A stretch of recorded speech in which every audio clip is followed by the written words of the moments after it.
What's going on here, guys? Sickbid here, aka Meek, coming at you with another Draft League Presents. Today we're going to be going over Mega-Lopunny, okay? I was on the wrong screen for a second there. So we got Mega-Lopunny, and one could argue, top two Megas in the game, in my opinion. Maybe top three. I think it's, Mega, if Mawile is allowed. I think Mawile is really good. Lopunny and Mawile can go hand in hand with me. They do different things. One Lopunny is like a really big sweeper, and then Mega Mawile is like just come in and just pop things in the mouth.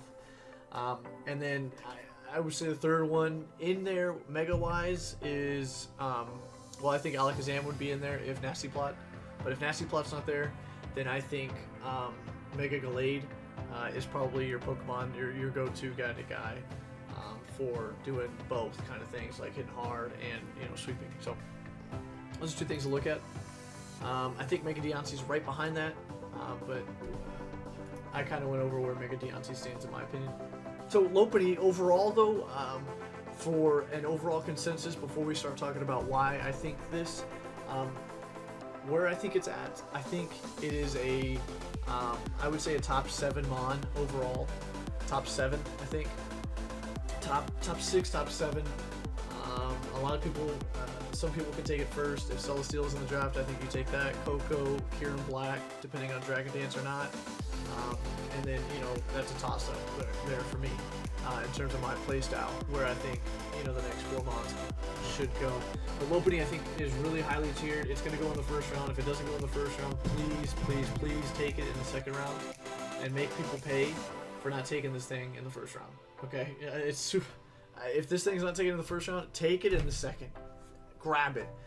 As long as you didn't get a fighting type or, a normal type, which a lot of the times you're not going to grab. You're probably going to grab a dragon, fairy, or steel. But if you don't grab a fighting type, definitely pick this thing up. This thing's a monster. And let's get into why I think it's a top 7 Mon and a top 2, 3 Mega overall in the Draft League format in Gen 8. So I think the first thing we're going to talk about is the Gen 7 kind of Lopunny. It gets a couple of moves that we're going to talk about here in a second in Gen 8, but I definitely want to hit on all the Gen 7 moves and why it's been so good and kind of the history before. Because it's been a top tier threat for for right after Gen 6, and you get your Mega and you get your speed immediately. This thing popped in to one of the best Pokemon in Draft League format. So let's go over kind of the things that it is strong and weak to. So it's a normal fighting Pokemon, which is a really good typing for what Lopunny wants to do. And nobody else can do what this guy can do, and it makes it so unique. And some people could argue that it's too good for draft because of its moveset, because it's a normal typing, and because it was a normal typing before it gained that fighting typing. It gets a lot of moves. Those normal type Pokemon, they get a lot of dang moves. Okay. Healing moves, or great coverages, just things like that we'll look at. So immune to Ghost, resists Bug, Dark, and Rock. Okay, so that's okay. Rock is really nice for the Stealth Rocks. You're resistant, you take about 6%, so that's pretty nice. Weak to Fairy, Fighting, so weak to itself. Flying, Psychic, these are all pretty common. Fairy's one of the best typings. Flying, I wouldn't say every team has a flying type, but there's a lot of teams that do. For if you don't have levitators or something like that, you gotta have something to avoid those ground type attacks. Psychic's pretty common, but a lot of the times they're going to be bulky, so they're going to be switch-ins. They're not really going to necessarily always going to be an offensive presence immediately. A lot of the time they're just going to switch in and try to take your attacks. And then fighting types, these are usually faster.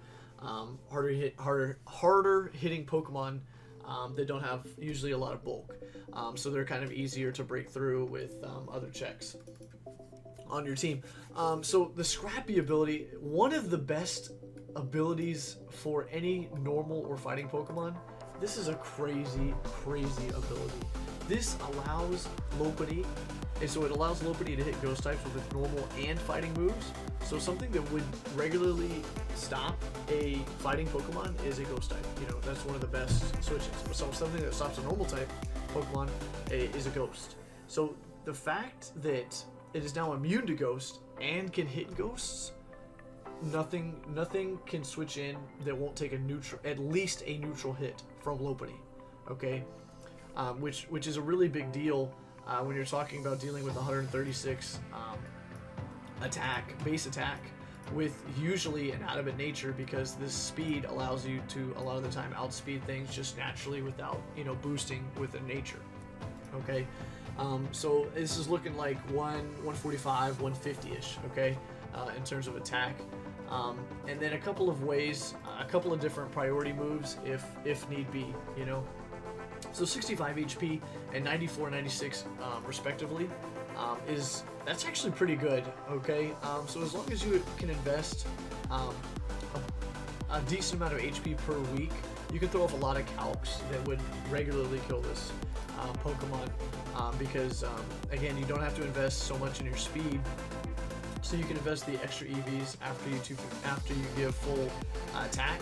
You can invest a lot of the EVs into your HP to give your bulk a little bit better HP pool to survive those stronger hits, right?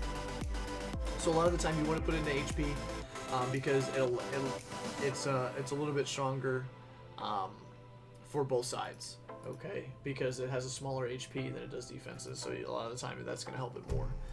So let's move on from the stats. Special attack, you're not really going to be using that too much, but really it's a really nice, really good sweeper, and it has interesting team support that we'll get into here in a second.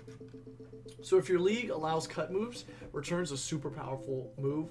It's a stab 102 base power move that's 100% accurate and is unresisted, except for rock, right? Is that steel too? Let's see here. I don't think it's steel, but I could be lying to myself. It is rocket. Rock and steel. Yeah, so rocket and steel. And then high jump kick. So high jump kick's 90% accurate, and it has, you know, that downfall of 50% HP loss if you miss. But we're gonna get into why high jump kick doesn't even have to be ran anymore unless you really need that 10 extra damage, which a lot of the times you won't need to, but it still will be there. Fake out's good for, you know, just getting a little bit of chip. Usually you're adamant, so your fake outs are doing a little bit stronger damage, and you kind of just want to chip things down, and then, you know, switch out, get some more chip, and then once the mons have enough chip on them, you come in and you start high jump kicking or returning or just spamming whatever coverage move that you need to kill that Pokemon. Or if he switches, or he or she switches, then you get damage, or you get enough damage to 2-hit KO that next Pokemon that would have switched in. So that's really good that Lopunny can do. Also gets access to quick attack. One thing that I didn't talk about that I want to talk about really quickly is whenever you're unmegged, so you haven't evolved yet, you want to have the limber ability, and that's just so that you don't get paralyzed. All it does is, yeah, you're just unable to get paralyzed. So that's really good, because before you get mega, you don't want to be, if let's say you're switching in on what you think is going to be a Thunder Wave, you can really outplay if you come in with your Lopunny, take that Thunder Wave, immune to it, and then Mega Evolve, be faster, and then blow that thing back, okay? That would have Thunder Waved you otherwise. So that could be interesting, and I think that adds a little bit of utility to help it actually sweep games late game if you need to make a certain play. And that's really niche, but it can come into play quite a bit. Let's go over a couple of the coverage moves, and then we'll go into the Gen 8 side of it, because I definitely want to talk about at least 3 Gen 8 moves that really change this Pokemon in my opinion. So it gets agility, so you can go tank if you kind of wanted to, and then kind of agility up. If you know that they're going to bring a Choice Scarfer, they're probably not going to prep for a bulky Lopunny with agility. Okay, so if you need to live a hit, you're able to do that, and then agility up, get faster than them, and guarantee that you will be faster than them, and then sweep the rest of the team. So that could be an interesting set, something to think about. I'm pretty sure Baby Doll Eyes has priority 1, so if you ever needed to lower the attack of a Pokemon, like let's say this needs to run, I'm not going to go over too much, but you can lower the attack of a Pokemon. And it gets Baton Pass, but we're not going to use that anymore. You don't need to anymore use Baton Pass necessarily. Gets Bounce. Brutal Swing's okay. Let's see here. Circle Throw could be interesting. So that's a stab Dragon Tail, essentially. It just kind of moves Pokemon around. So if you're hazard stacking and you start circle throwing because they want to kind of switch into their walls, you won't give their walls a chance to heal themselves because you keep circle throwing. So that could be kind of interesting.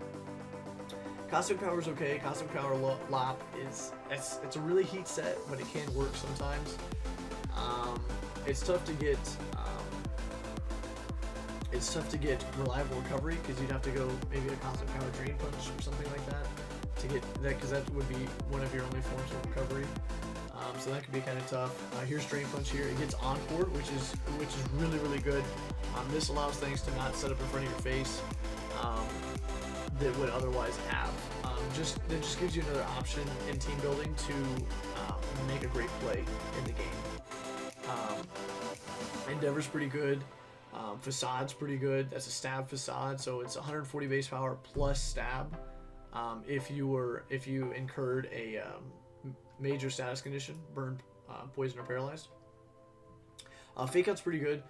This is I remember I used to run on almost every single set Fake Out because I wanted a little bit of chip so that I can get everything into range. But as I started using them better, I started to realize that unless it's a super hyper offensive team, I'm really not going to be running Fake Out too often. So it gets all the elemental punches: fire, ice, and thunder. Yeah, Thunder Punch. Okay, so that's really good coverage because those are really good typings to have.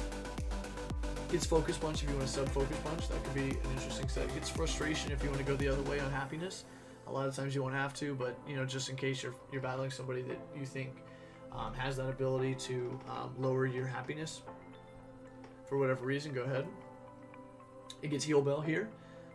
It gets Healing Wish. Yes, Heal Bell and Healing Wish. So those are your cleric moves. You don't want it to be your cleric 98% of the time, but it has a chance if need be. High Jump Kick, of course. It gets Ice Beam, but you're not going to use that. You're going to use Ice Punch. Iron Tail, so that's good steel coverage. It does only have a 75% accuracy. Never use Jump Kick, in my opinion. Low Kick could be used if you are just battling something that's higher, that has a lot. It's a lot more heavier.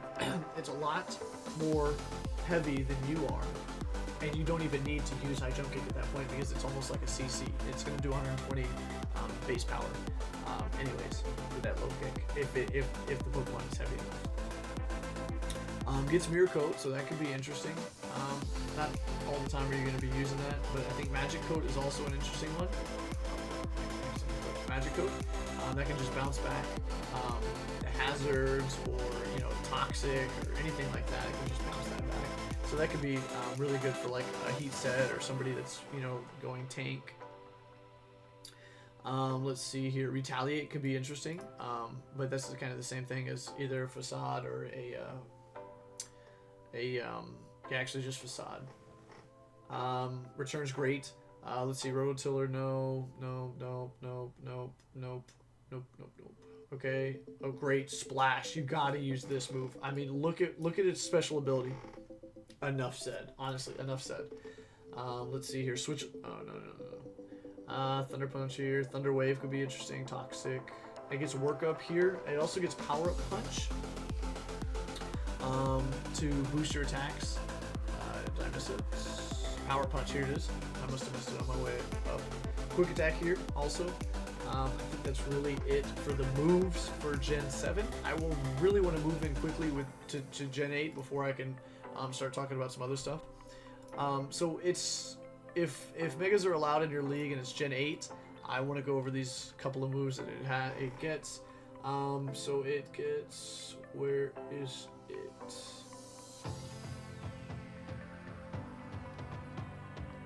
Boys, I'll find it. Ladies and gentlemen, will find it. Okay, I missed one big one. Close combat. I missed one big one.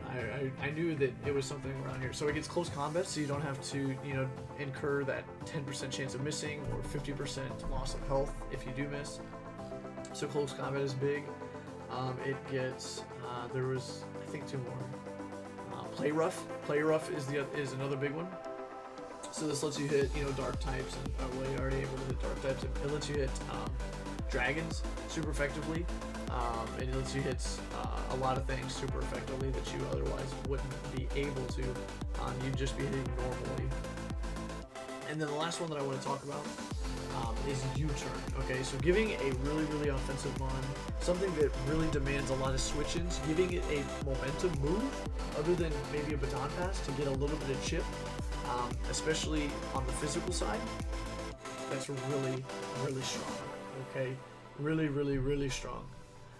So that is a problem, and this will be spammed a lot. You'll see a lot of U-turn Lopunnies in Gen 8 leagues. You will see this mon drafted every single draft, and it will have U-turn on it 70% of the time, because it a lot of the time it just needs return and close combat now to really do those kind of things.